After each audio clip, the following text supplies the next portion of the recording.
Welcome everyone to back to the Growing Money with Sean Trace podcast. I have got a really interesting guest today. Now, would you like to tell people who you are and a little bit about what you do? All right. My name is Mark Blair. I'm a retired engineer. Spent 35 years working in industry here in Louisiana and retired last year.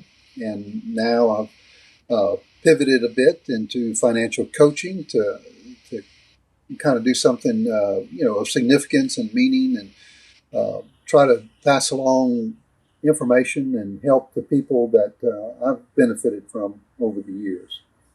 That's So awesome. I've been there and done this with the financial coaching, with the use of the principles that I'm espousing. So I know that it works, and I'm glad to be able to help others do the same. That's awesome. One of the reasons I kicked off this podcast is that I didn't grow up with that information, and I feel like a lot of young people don't. I was teaching at a university, and one of my students was very excited about this concept because he says, I've gone all the way through college. I've got all of this knowledge, and yet I don't know how to balance my checkbook. I don't Yeah. know what is debt and why I should do it or why I shouldn't.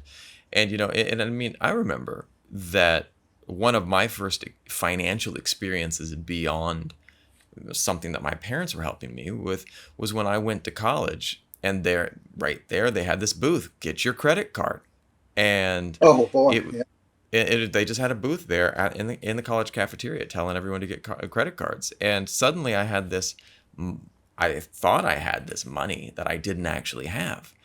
And it was interesting to me that there was no prep for any of this. And so as I have an 8-year-old daughter now, have been trying to seek out people with interesting information that can help me steer and learn this information as I want to share it with my daughter and prepare our family for the future financially as well. Fortunately, I had two main influences that helped with the finances. One was growing up in a close relationship with my grandparents who raised their family through the Depression. Yeah. So, I mean, they had to start their own business, build their own house, plant their own garden, raise their own animals. So Yeah. they knew what frugality was. And then they were Christian, and my parents were Christian. And so I kind of got it from both sides, got the biblical teaching with the living out of the real, firsthand experience with being frugal. And so it kind of took, at a very young age, and I've just continued it throughout my life now. Now I'm in my 60s, so I just very fortunate and blessed to have had that influence as a young person. And that's something that when I was reaching out to you said immediately, one of the things that you wanted to let me know right from the beginning was that your principles were founded in your Christian faith. Talk to me about that, because for Yes. me, I grew up Christian, but and there was a lot of in my church, there was a lot of money, preaching of money is evil. You can't serve man and Yeah. money. And there was this very much in the church that I came from. My family is Seventh Day Adventist, and one of the interesting things in their tradition is that they were an extension of the Millerite movement. And I remember this story growing up. It was called the Great Disappointment. And what happened is that the Millerite movement went out. They believed that there was a certain day. William Miller predicted this was the day that the Lord would return. And all of the Hmm. believers went out into a field and stood there all day because Yeah. and I they remember that sold story. they sold everything. And Hmm. the Hmm. part of the story that kept coming back to me that just stressed me out was not that people can make a mistake, but I always was thinking about what about all those kids, and the families that sold everything, and Yes. now it's they're standing there waiting for fall. They don't have a house. They don't have food. They don't have things, and it's like I was always looking at this balance, like waiting for the day that the Lord returns, also preparing for today and tomorrow, what happens. Right. And so I want to Right. hear about that from you, because for me, I've always been seeking to find a healing and a reconciliation between these two worldviews, you know? Right. Right. Yeah. Well, your experience is quite common, and throughout the entire New Testament biblical history, there's been thoughts that the Lord was going to return at any time. He's coming Hmm. soon. There's quotes Yeah. throughout the Bible that suggest that, and so there's good reason to believe that, but we don't know when that soon is. And Yeah. so, if you look at 2,000 years of since Christ, that belief has been held, and there's Yeah. been numerous, hundreds of different predictions of time frames and so forth that have come and gone. And so it's, I mean, yes, he is coming back, but he doesn't even know the day or the time.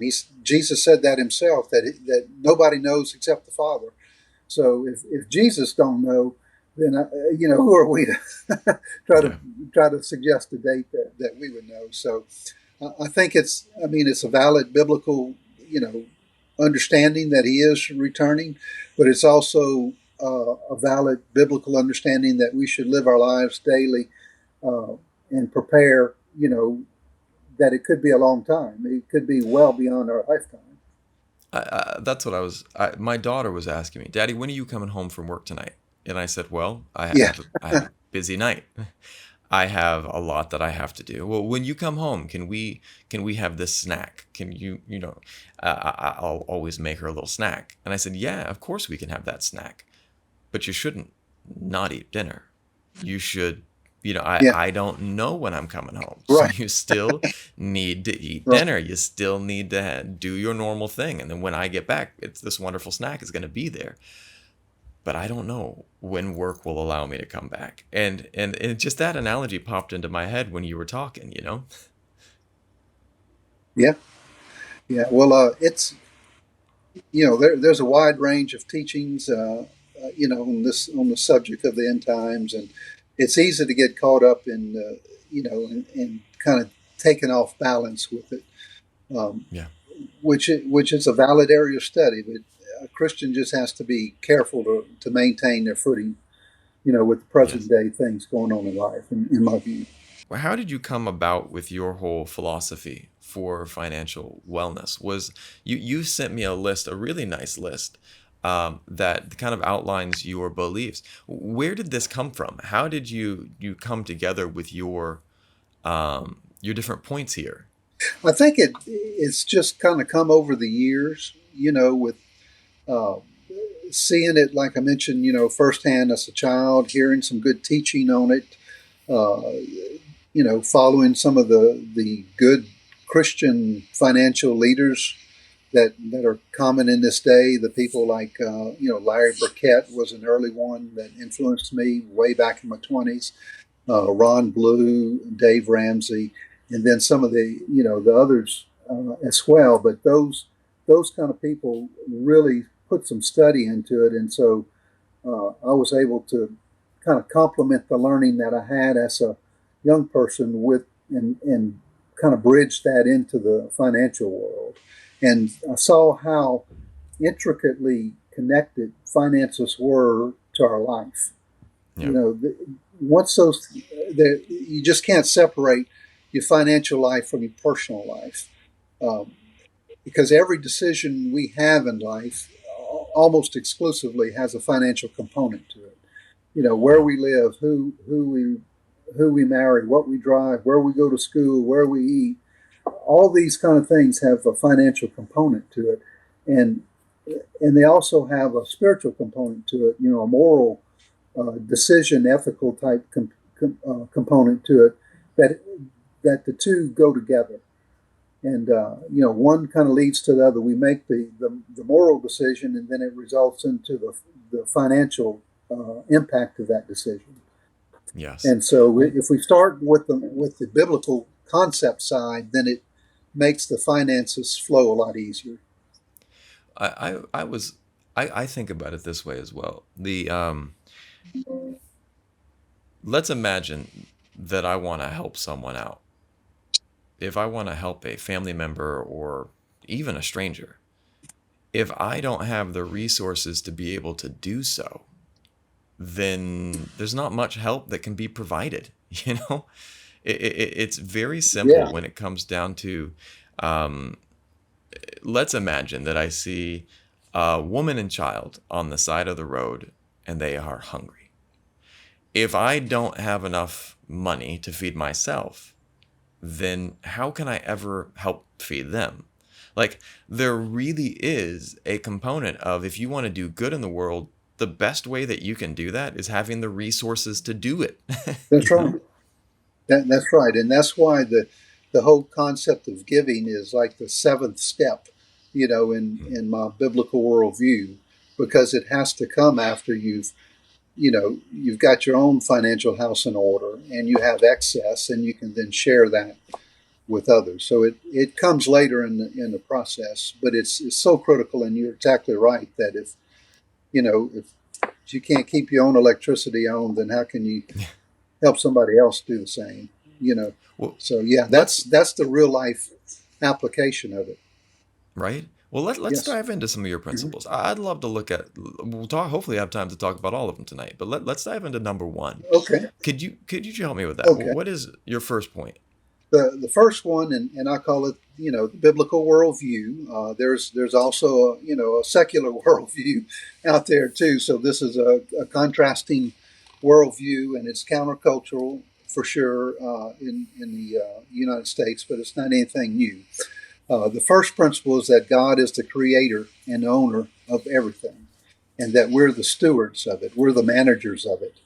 And you mentioned earlier, the verse about not being able to serve God and money at the same time, and that's true. We can't, but we can serve God and we can manage the money that He gives us without serving it. There's a difference between serving it and managing it, and so that's kind of the distinction between the two. But if we understand that God is the owner of the universe, I mean, He's the creator of everything. Everything we can see, touch, know, us in itself, we're made in His image. The only part of creation that was made in His image, and then He has entrusted a little piece of that to us to manage. He said in the book of Genesis to be fruitful and multiply and fill the earth and subdue it and take dominion over it, to manage it, to handle it on His behalf. He never transferred the title of the earth to us, and as the ownership of it, He just gave us a stewardship of it. And so that's the number one key principle right there, is recognizing who the owner is and who the steward is. If we try to be the owner, then we're going to have a much more guarded, uh, possessive nature about us when it comes to money, and it's going to Yes. impact the ability to give later on. We So there's a we, couple things here. Even though this is a religious worldview, the concepts, I look through the concepts. These concepts are applicable to everyone, and I love this. It's like, yeah, this is the same yeah, thing that people are saying. Like, we humans, people, have a role to keep this world, to try to make it as nice yeah, of a place as we can. And being a steward means that you are entrusted with something.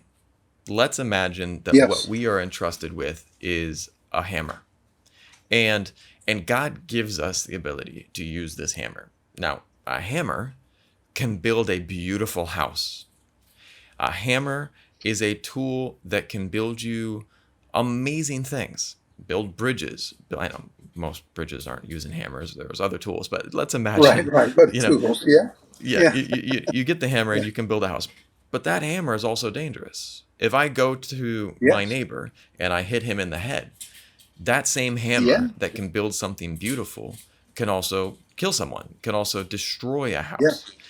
And one of the right, things that pops up for me is that I feel like that verse in the Bible talks about how, don't, can't serve God or money.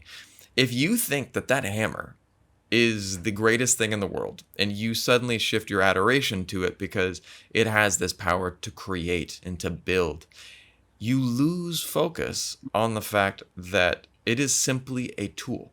It is simply a tool to do other things. And I feel right, I see it. I see it in in Southeast Asia and Vietnam, where there is a super focus on things. People love Hmm. shiny things, so the wealthy will have their super expensive car. There will always be the blingy watch, and the thing for me is like when I have a hard time with one thing. I have no problem with wealth, but when I see a Lamborghini here and a starving child here, it makes me think. Yeah, It makes me go, right. is this right? And that's where it comes back to the steward concept. Because when I think about a steward, I think about someone who is. You ever see there's a great Matt Damon movie where his wife passes away and then he ends up buying a zoo. I think the movie is literally called We Bought a Zoo. And it's watching this small zookeeper who has to learn how to care for the animals and the journey of seeing what that's all about. There's a lot of responsibility to that, but there's a lot of beauty in what you can do as a steward. As a steward, you can make beautiful things happen. But the whole movie of We Yes. Got a Zoo, the whole movie is about his financial struggles, and he doesn't have enough money to care for the zoo until he makes changes and the zoo becomes popular. They get a lot more people. And that change creates this financial abundance. And financial abundance makes his role as a steward much easier. Right, it is. And it's so critical as a starting point to recognize our proper roles, of what we have ownership of and what we have stewardship of. And we realize in that we're reporting back to God on what He has entrusted to us. So we have an accountability with God on what we're stewards of. And He decides to give us a little bit or a lot, whatever the case is, and He requires us to be a good steward of it. And so that releases a lot of the generosity there. That viewpoint does. Well, and one of the things too, I want to segue into the second point because one of the things that I'm a steward of is my family. Yeah, And yeah, I'm one of the things that is always was a wake up call for me was when I entered into my marriage. The suddenly I've been so used to doing things by myself my whole life, and suddenly I am in this financial partnership with another yeah, person. And it's a really, well, hang on, how do we do this? How do we take two different people with different financial styles, different financial upbringing, different financial money personalities, and then you yeah, put them together. And it's not just because my wife is Vietnamese and I'm American, so we have entirely different cultures that we come yeah. from about money, Right. and so talk to me about how when two people come together, how do they balance this financial situation? How do you talk to people about that?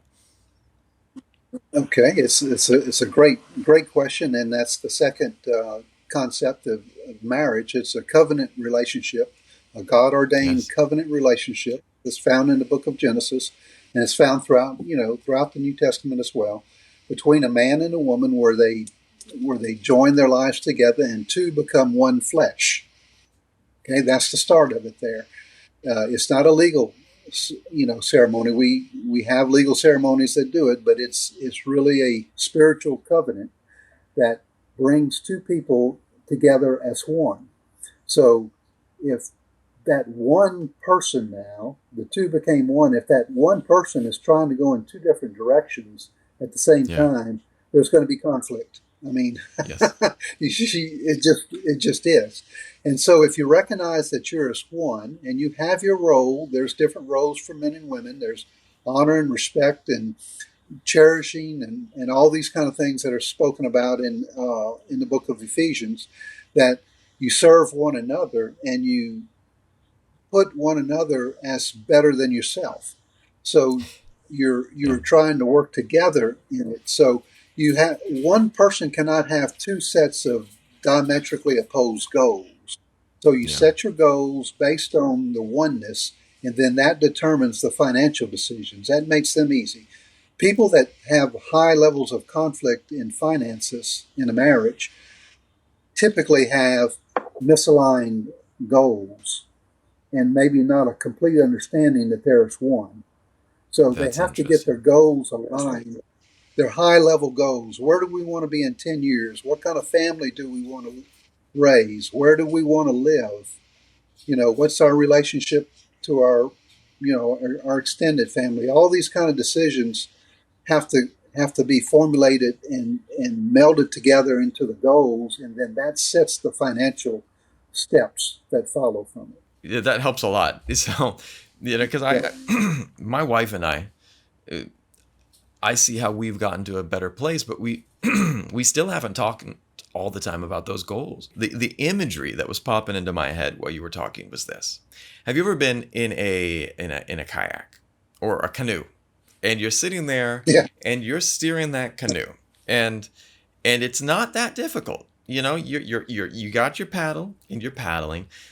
Certainly canoes are not the easiest thing to navigate, or a kayak, but you get the hang of it and you start paddling Yeah. forward.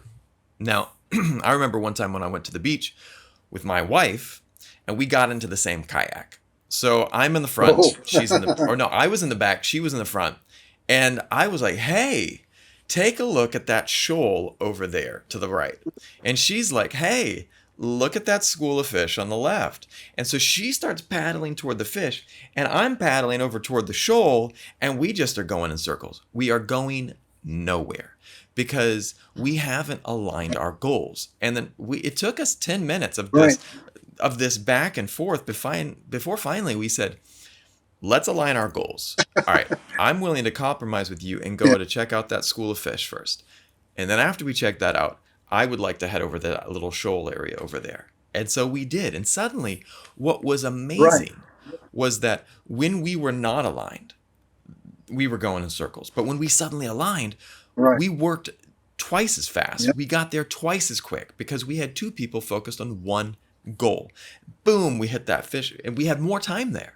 If I had have had to paddle myself, I would have had a harder time reaching that goal. And then I would have not had as much time to enjoy it. And then I would have had to go over here after. We were able to accomplish things faster, but it took being aligned. It took being on the same page. So you're Yeah. speaking my language right now. Yeah. Yeah. It is. And you know, this is an area where there's a lot of pushback from the secular culture on combining finances. Um, and it stems from the fact that they've never really aligned their goals. Because I Yeah. mean, if you're married and you're one flesh, I mean, you're sharing the same, toothbrush in the same bed, and you're creating children, sharing DNA. I mean, why is it so hard to, share finances? Be aligned and combined together with finances when you've done all these other things that are put you as one. The finances should be just a natural outgrowth of a common set of goals that are aligned between the two spouses. And see, So, I like the it, idea of having the same set of goals. I don't know what checking accounts you have. I don't know what savings accounts. I don't know how you set things up. But right, if you're operating without the same set of goals, you're not going to be going the same place. And and I think that, like, hey, we want to establish to save this much money. And how can we do that? We want to have this much in an emergency fund. We want to invest in a house. How right, can we do that? And if you do not have the same direction, because this person might say, I want to invest in a house in 10 years, and this person's like, I just want to pay off my student loan debt. Well, can that's you right. have both? Or do you need to find a centralized vision or something that's somewhere in the middle? And I Right. think it's so interesting to me that you can that people can operate without a goal. And but yet so many of us do it. Yeah. Well, So many of us are just going through the yeah. motions. Well, that's why this is in here. That to do the rest of this well, your best uh, advantage is to align yourself with your spouse. And you ask, what kind of checking accounts we have. We have one checking account, one savings account, and they're both joint between us. Mm. And we have all of our brokerage and investments that are all jointly owned and full transparency. between us. Now, I'm more of the money person versus my wife, and that's common in marriage to have one who's maybe the money nerd and the other one that's not quite as interested or whatever. That's fine, but as long as they're aligned on the goals and they have Yeah. a basic level of participation in the decision making, Yes. regardless of their incomes, you put it all together, and that takes off the table of, hey, I'll make the decisions because I make more money. Yeah.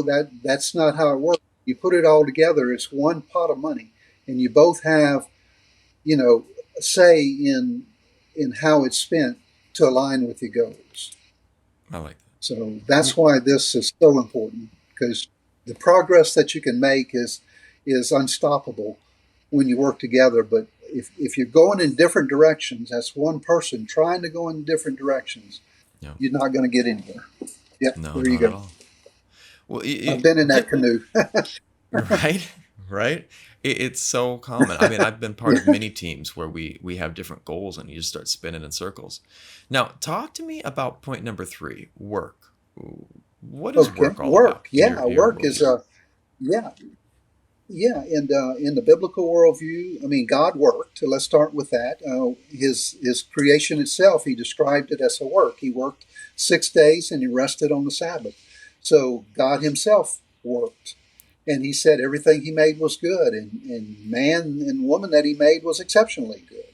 So He was a productive uh, work agent. And we're made in His image, and He gave us work to do, even in the Garden of Eden, before the fall of man, before sin entered in man, that they were tending the Garden of Eden. They had a job, they had work to do. And Yeah, that's never stopped. It's the primary means of sustenance of mankind is to work. God could have made us, put us in a chair somewhere and just fed us through a tube. I yeah, mean, He had the ability to do that, but in His grand plan, He gave us work, to sustain ourselves. So work is the primary means to sustenance in the biblical worldview. It's not an evil thing. It's not something to avoid. It's something to yeah. do. Well, and and this is where So, I've always respected my father, and one of the things that he still works because not because he has to, but because yeah, you know because he has a mission. He feels that it is something that he is right, called to do, right, and he runs a massage school now in South Dakota, and he firmly believes in the mission, and he was in marketing and business, and then when he retired, he's like, I want to just do something that to care for people, to make people feel healthy and well. yeah, And he shifted yeah, directions. And what's interesting to me is I was born in in, in New England, and I grew up with a pretty heavy work ethic. It's just like we woke yeah, up, you go to work, yeah, you come home. But yet at the same time, one of the things that I found that I'm talking to my daughter is finding work with purpose, finding work that matters because yeah, you know right, and also being smart with your time. There are certain jobs that pay better than others and that's an important thing to pay yeah, attention to. yeah, you know yeah, yeah. it's always about a balance of feeling fulfilled but also making sure that you're compensated fairly for the work that you're doing. Sure. And the other component of it is finding what God has gifted you to do best, Yes. and then developing those skills. If that takes trade school or takes college to do that, then so be it. But you're working to build those skills too. I mean, that's work involved, to gain those, to develop those skills that He's given you, and then you apply those in the workplace to provide for your family and save and so forth. Yeah. And I So mean work and is a biblical thing. yeah, and Yeah, hopefully it's something that you can find joy in. Hopefully yeah, you can yeah, find work that has meaning and brings you purpose. I yeah. want to slide into to point number four because this is actually how I found you. And one of the things, Okay, but yeah, coming back to but finishing up because one of the um, one of the thoughts that popped up on your marriage point early on was this. I had a couple that was a friend of mine. They were friends of mine, and they were in marriage counseling, and they were getting nowhere in marriage counseling. It was bad. They were headed in the wrong direction. They were headed in a direction that was on track for divorce. They were not doing Yeah. well. It was going bad. And then finally, I remember one day that they suddenly were starting to be better. And I was like, well, what happened? What happened? And they're like, well, we stopped going to the marriage therapist. And I was like, well, that doesn't sound like it was a good idea. And they said, no, we sought out a different type of therapy and consulting. And I was like, well, what was it? Well, we went to financial consulting and counseling. We went to a financial planner Mhm. who helped us look at our finances. And we realized there was no problem between us as a couple.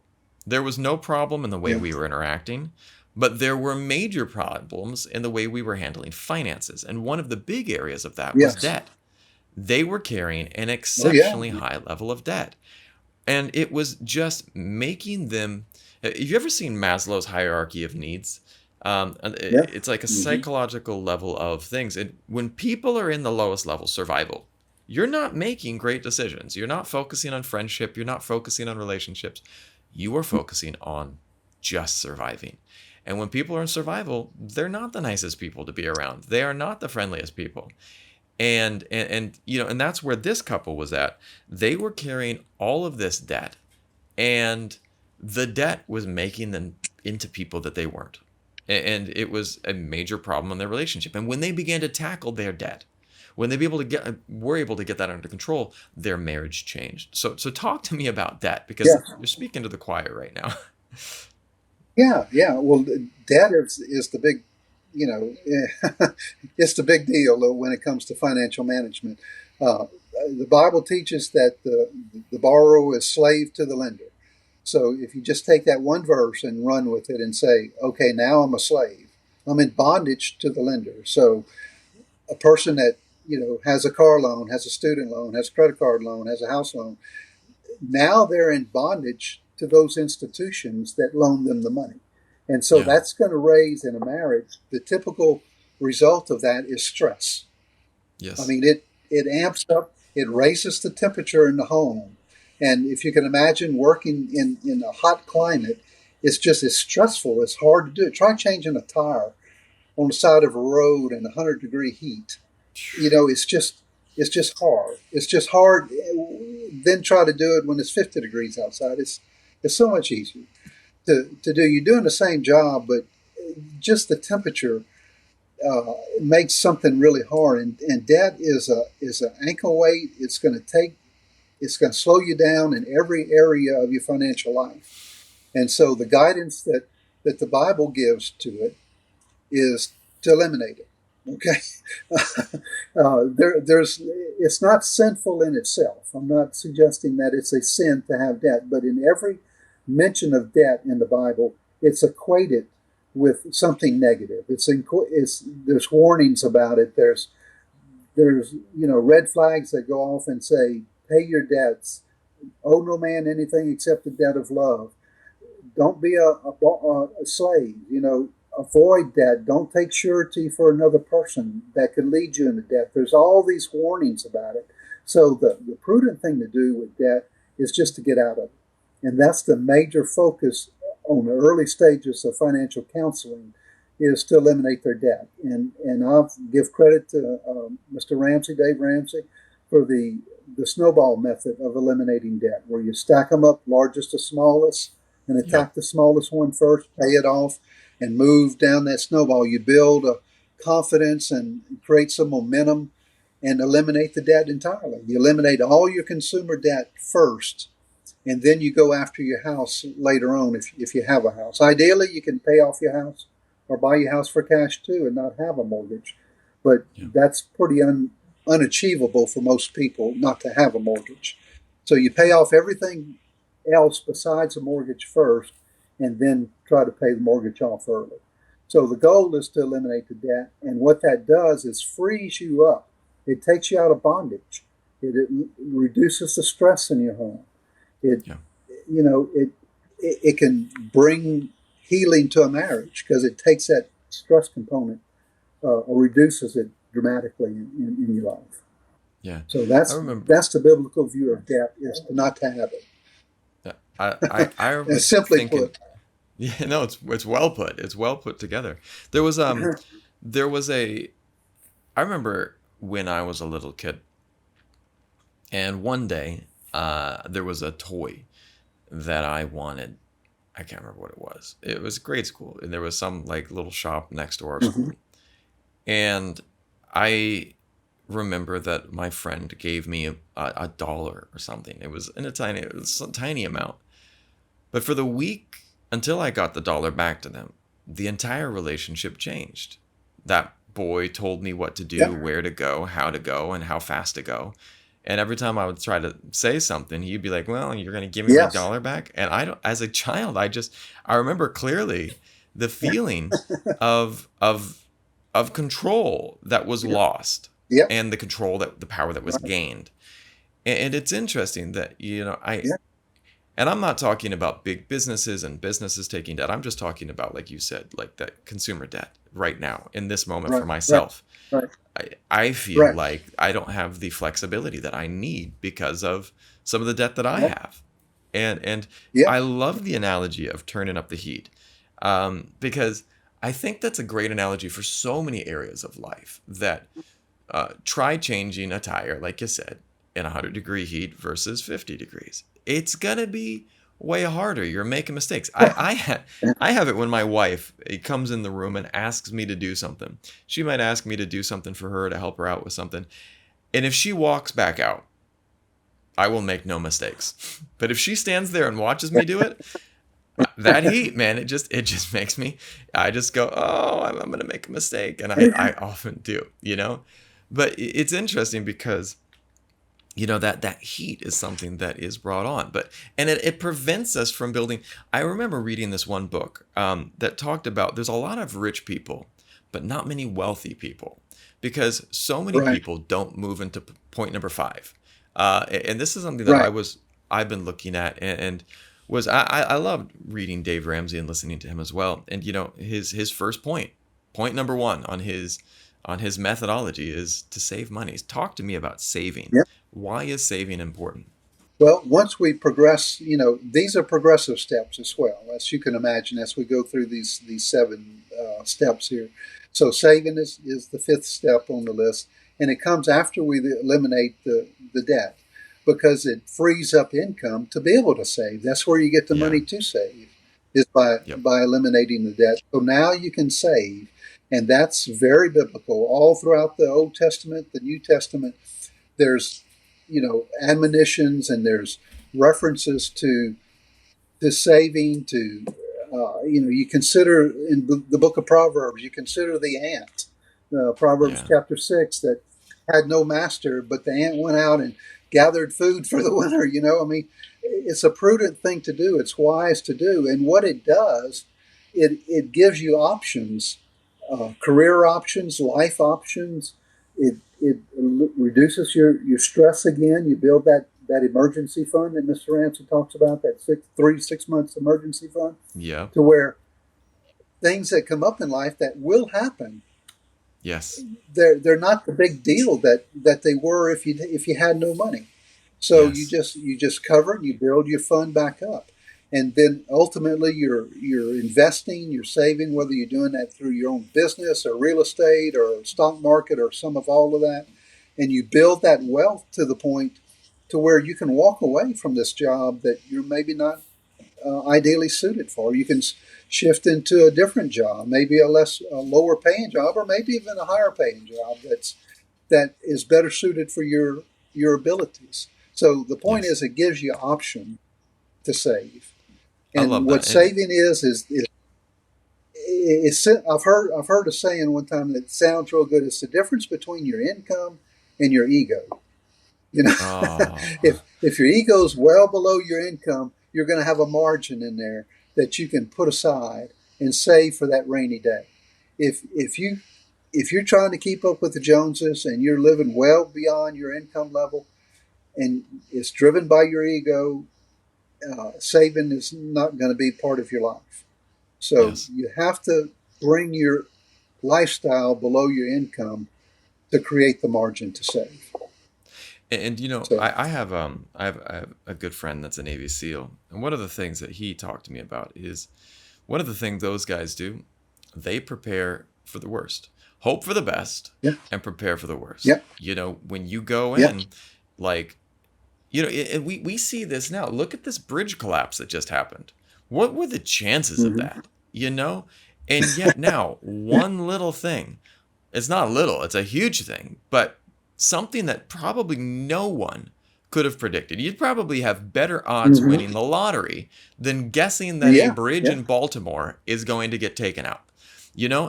right, It's unfathomable in modern society that a boat is going to hit a bridge, and then, but everyone in Baltimore's life is now affected. The whole yeah.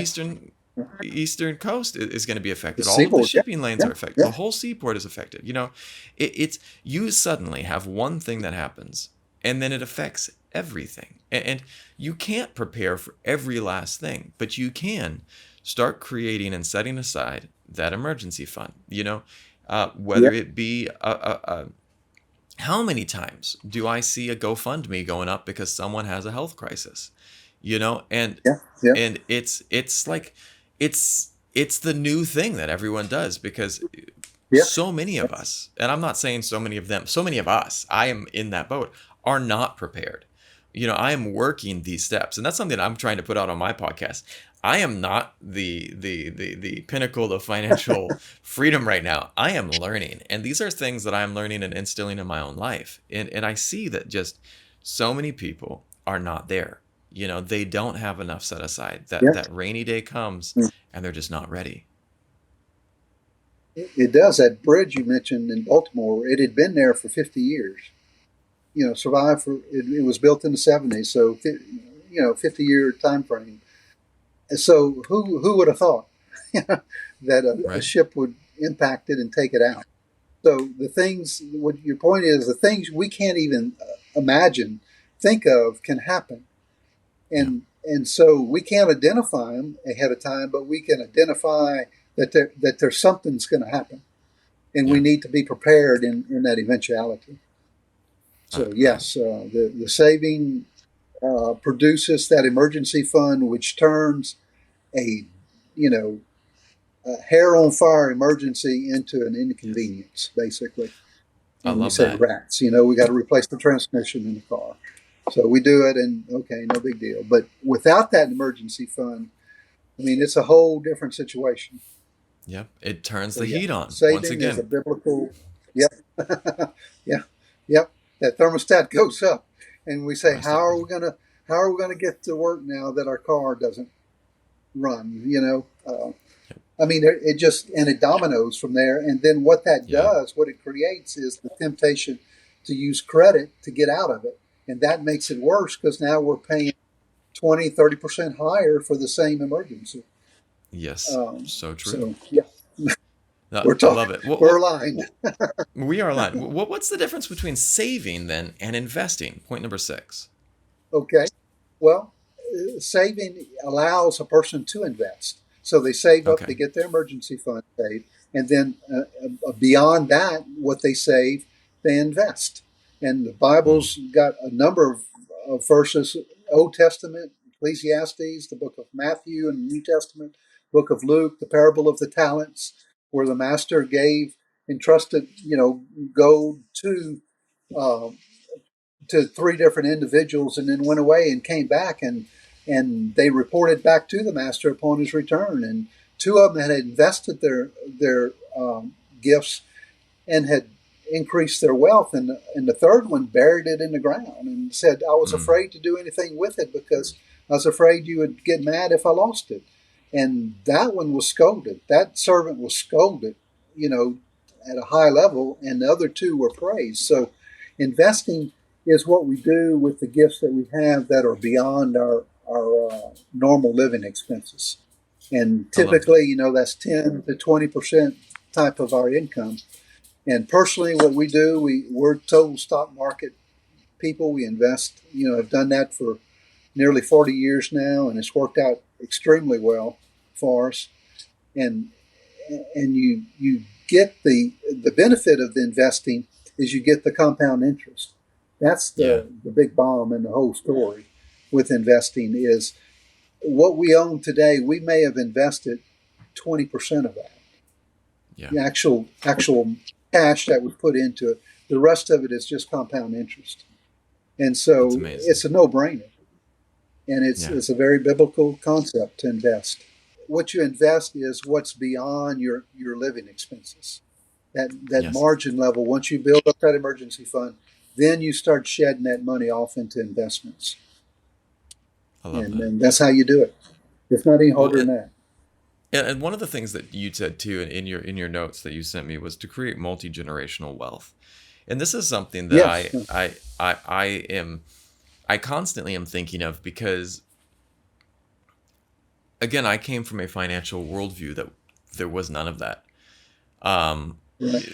there was no investing for the future because of just, well, Mm-hmm. we're hoping for something great to come and happen, but let's not really prepare for long term. And like, I'm sitting there going, I'm hoping that my daughter has everything go well for her in life.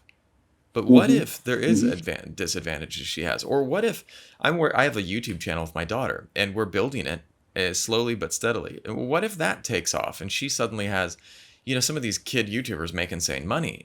What if that's all suddenly coming in? What does she do with that? How do we do that? Because if we can take that, and I told my wife, if we make anything from that YouTube channel, I'll still keep working. I will continue to do everything, and that money will, first of all, we have to pay for the team that helps make that channel, but the rest of it will go straight into Sure. savings and investments for her, so that at some point in time when she needs it, it will be there, and not a spending thing, training her up on, this is money that's set aside, and training on the concepts of compound investing so that there is a clear awareness that when you put this away, over time Yeah. it becomes magic. Oh yeah. Yeah. It's incredible. It is. So you're on the right, certainly on the right path with that. And there's a view that floats around churches, and I've heard it too. I've been in churches, Protestant churches, all my life, and was raised in a Catholic region of Louisiana, so I kind of understand that whole side of it too. That you know that they don't need to say that money's evil, rich is evil, that kind Yeah. of stuff, but that's simply not the biblical instruction. It's prosperity. I'm not a prosperity gospel preacher, that kind of stuff. That if you give, automatically it's going to come back to you, manyfold, automatically type thing. Your life is going to be blessed. You follow God's ways. You use your money and steward it the way that He's prescribed, and you're going to do a lot better. That's all I can say. I like that. Well, Yeah. let's move into Yeah. your final point. The last point Okay. being giving. Talk to me about giving, because again, Yeah. like we talked about in the beginning, where you see the woman that's starving on the side of the road with her child. If you have Yeah. not done these other steps, you don't have anything to give. You know. That's right. That's So talk why to me this about is giving. the last step.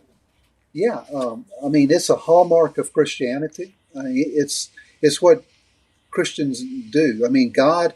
If you look, what's the most memorable verse in the New Testament is John 3:16, that God gave His only Son, for the benefit of mankind, that whosoever shall believe shall not perish but have everlasting life. So He gave. I mean, God's a giver. God Yeah. loves to give. He's a giver, and we were made in His image, and that is the best part of building wealth, is being able to give. And Yeah. so I mean, the verses are just, pages long of verses about giving, to the poor, and, uh, to your family, and giving back to God, giving back to the church, giving your tithes and offerings. Offerings are beyond 10% tithe. So, giving, I'm just going to say, it's a hallmark, fundamental, bedrock belief of Christianity. And I love to that. be able to do that to the level that that's a maximum level, you have to have the resources to do it, and Yes. you got to get there by budgeting and saving and investing to be able to do that. So, So true. and it's not just money you give it. You're giving of your time, understand that, and yourself and your thoughts and your prayers and all that stuff. But, you know, giving money is a real strong biblical concept. And Well, and it, it's where we're trying to get to with this whole yes, program. yeah. You got to get to that So point where you that, can. You have to have. yeah, Imagine this: if I wanted to share shelter with people, I have to build my own house first. I have to lay that yeah, foundation. yeah, I've got to put the walls up. right, I've got to have a roof on my head. I've got to do all these different things to build a house before I can have anyone come and stay there. If I haven't built that that's right, house, there is nothing to share. right, And this is that's right, simply us building our financial house. I two of my financial role models are my uncle and my aunt, and they are excellent stewards of what they've grown up with. And one of the things that impresses me about my aunt is that every week she's at the food kitchen, and they have done well. yeah, And they have, resources that are bountiful, that they have stewarded well. But every week she is at the food kitchen helping. Every week that is one of her main yeah, things. She's donating and she's there yeah, as one of the leaders in the food kitchen, and it's her core part of her philosophy for my aunt is to give back. yeah, And you see fulfillment there, and then you see beauty because you are living out the message of Jesus to care. right, I remember my favorite story is the feeding of the 5,000, the feeding of the people that came, yeah, and you take some small thing, it's kind of like compounding interest. You get some small thing, you yeah, set it aside, and then suddenly you have this large thing, and that's the magic of yeah, the bread and the fish. It was like you have this small oh thing yeah, that if you invest it well, it suddenly becomes a much larger thing and you are able to do more with it. But you've had to have gone through all of these steps to get to that point, yeah, to get to the yeah, point where you have right, something to give. yeah, that's right. No, oh, absolutely, and that's why it's the giving comes toward the end. I mean, it's a progressive thing. As you build wealth, you can start giving, and as you're able to, and then as you build wealth, you give more and more and more. And then it's the best part of the whole program to be I able to love it. reach out and you know help that lady on the side of the road with a child, or buy a widow a car, or fund a big program at church, or build a new church building. Or something. I mean, there's the Christian life over the centuries has been the biggest giver of any population group there is. Has been the Christians. You look at the hospitals, the schools, the Yeah. universities.